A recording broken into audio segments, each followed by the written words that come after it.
friends, welcome to our YouTube channel educationindia.com. Friends, আজ এই ভিডিওতে আমি আলোচনা করব spoken English day 11 topic will have two.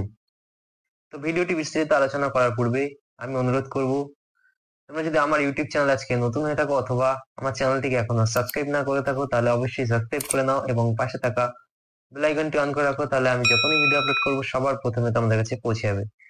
তো চলো শুরু করছি আজকের ভিডিও স্পোকেন ইংলিশ ডে 11। তো আজ এই ভিডিওতে আমি ডে 11 এর উইল হ্যাভ টু নিয়ে বিস্তারিত আলোচনা করব। তো আমি এই চ্যানেলের মাধ্যমে ইংলিশ এবং কম্পিউটারের বিস্তারিত দিতে থাকবো বা অনেক ভিডিও অলরেডি আপলোড করা আছে। তো আজকে উইল হ্যাভ টু নিয়ে বিস্তারিত এই ভিডিওতে আলোচনা করব। তো ভিডিওটি অত্যন্ত গুরুত্বপূর্ণ একটি ভিডিও হতে চলেছে। তো চলো শুরু করছি আজকের ভিডিও।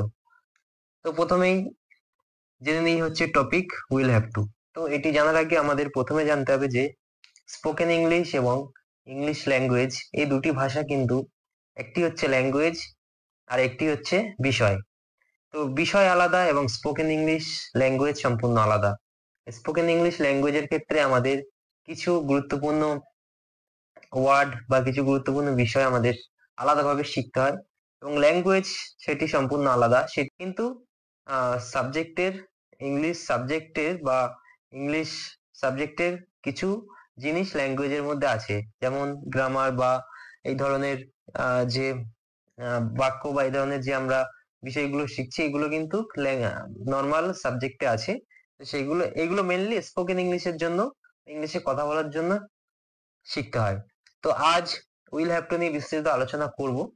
তো আজকে এই ভিডিওতে যে যে বিষয় আলোচনা করব সেটি হচ্ছে উইল হ্যাভ টু কি, উইল হ্যাভ টু এর স্ট্রাকচার, কিছু এক্সাম্পল, উইল হ্যাভ টু কিছু এক্সাম্পল, নেগেটিভের ক্ষেত্রে আমরা উইল হ্যাভ টু কিভাবে ব্যবহার করব, ইম্পারেটিভের ক্ষেত্রে, ডব্লিউএইচ ওয়ার্ডের ক্ষেত্রে, ইন্টারোগেটিভ এবং সঙ্গে এইগুলির কিছু এক্সাম্পল এখানে দেওয়া আছে। তো উইল হ্যাভ টু নিয়ে বিস্তারিত আজকে এই ভিডিওতে আমি দেখানোর চেষ্টা করব। তো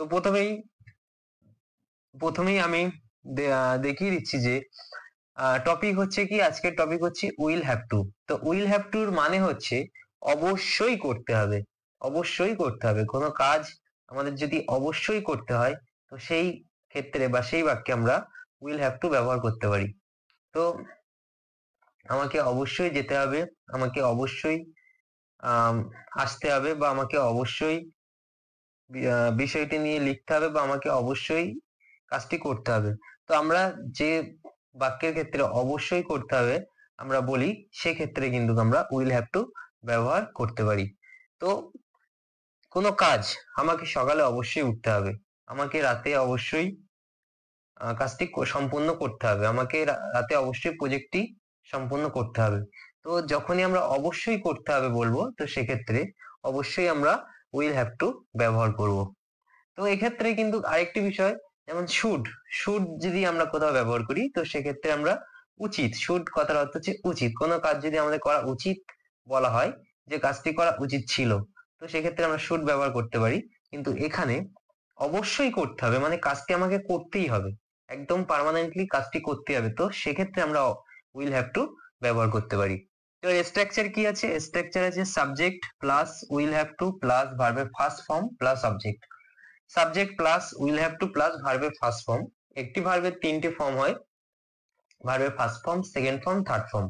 তো এক্ষেত্রে কিন্তু ভার্বের ফার্স্ট ফর্ম ব্যবহৃত হবে। সঙ্গে কি আছে? সঙ্গে আছে অবজেক্ট। আচ্ছা, উইল হ্যাভ টু মানে তাহলে বোঝা গেল যে অবশ্যই কোনো কাজ যদি আমাদের করতে হয় তো সেক্ষেত্রে আমরা উইল হ্যাভ টু ব্যবহার করতে পারি। তো এক্সাম্পল কি আছে? আমাদের ম্যাচটি অবশ্যই দেখতে হবে, আমাদের ম্যাচটি অবশ্যই দেখতে হবে।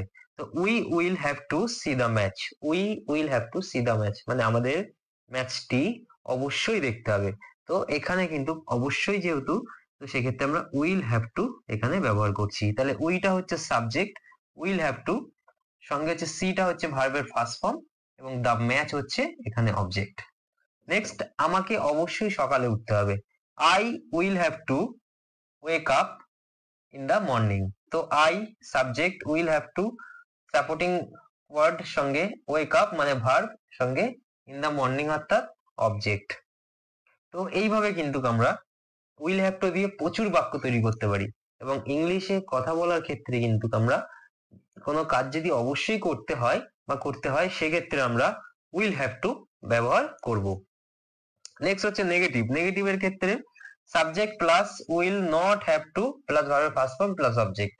Subject plus will not have to plus ভার্বের ফার্স্ট ফর্ম প্লাস অবজেক্ট। টিপের এক্সাম্পল যদি আমরা দেখি তাহলে এক্সাম্পল আছে you will not have to learn English, মানে তুমি কখনো ইংরেজি শিখতে পারবে না, তুমি কখনো ইংরেজি শিখতে পারবে না। তো এটি হচ্ছে উইল হ্যাভ টু এর নেগেটিভ। তো এক্ষেত্রে কিন্তু তুমি অবশ্যই কোনোদিন ইংরেজি শিখতে পারবে না, মানে এটা 100% কনফিডেন্টলি এটা বলা হচ্ছে যে you will not have to learn English. তো যখনই আমরা উইল হ্যাভ টু এখানে উইল নট হ্যাভ টু এখানে যেহেতু ব্যবহার করছি তাহলে সেক্ষেত্রে অবশ্যই শিখতে পারবে না, মানে শিখতে পারবে না কনফার্ম। নেক্সট হচ্ছে imperative. Imperative will plus subject plus have to plus ভার্বের ফার্স্ট ফর্ম প্লাস অবজেক্ট। তো এখানে নট ছিল বাট এখানে নট থাকবে না, এখানে উইলটা প্রথমে আসবে, তারপর সাবজেক্ট, তারপর হচ্ছে হ্যাভ টু প্লাস ভার্বের ফার্স্ট ফর্ম প্লাস অবজেক্ট। তো এক্সাম্পল দেখলে কি হবে, উইল শি, উইলটা যেহেতু প্রথমে এসছে, শি মানে হচ্ছে subject plus have to plus apply, apply হচ্ছে এখানে ভার্বের first form for a visa, for a visa হবে, তাকে তাকে ভিসার জন্য অ্যাপ্লাই করতে হবে। তো এখানে তাকে ভিসার জন্য অ্যাপ্লাই করতে হবে। তো এখানে হচ্ছে আমরা এটি হচ্ছে ইম্পারেটিভের ক্ষেত্রে। ওকে, নেক্সট হচ্ছে WH ওয়ার্ড। WH ওয়ার্ড মানে হচ্ছে who, which, whom, where, when, how, এগুলো হচ্ছে WH ওয়ার্ড। এর যে স্ট্রাকচার সেটি WH word plus will plus subject plus have to plus ভার্বের ফার্স্ট ফর্ম প্লাস অবজেক্ট। তো এখানে যদি এক্সাম্পল দেখি, why will I have wait for 4 years। Why will I have wait for 4 years, আমি কেন 4 বছরের জন্য অপেক্ষা করব, আমি কেন 4 বছরের জন্য অপেক্ষা করব, এবং শেষে হচ্ছে জিজ্ঞাসা চিহ্ন। তো এখানে আমরা যদি উইল হ্যাভ টু এর WH ওয়ার্ড, এখানে যেহেতু প্রথমে হচ্ছে WH ওয়ার্ড, তারপর হচ্ছে উইল, এখানে উইল যেহেতু এটা হচ্ছে স্ট্রাকচারে আছে উইল, তারপর হচ্ছে সাবজেক্ট, তারপর হ্যাভ, তারপর ভার্বের first form for a years হচ্ছে অবজেক্ট। ঠিক আছে, তো why will I have wait for 4 years, কেন আমি 4 বছর অপেক্ষা করব। নেক্সট হচ্ছে কি ইন্টারোগেটিভ। ইন্টারোগেটিভের ক্ষেত্রে will plus subject plus not plus have to plus ভার্বের ফার্স্ট ফর্ম প্লাস অবজেক্ট। তো এটা হচ্ছে স্ট্রাকচার। তো এর যদি একটা এক্সাম্পল আমরা দেখি, যে উইল প্রথমে আসছে, যেহেতু এটা জিজ্ঞাসা চিহ্ন হবে শেষে, তো উইল প্রথমে আসছে, তারপর subject I, not have to plus ভার্বের ফার্স্ট ফর্ম হচ্ছে কাম প্লাস এগেন।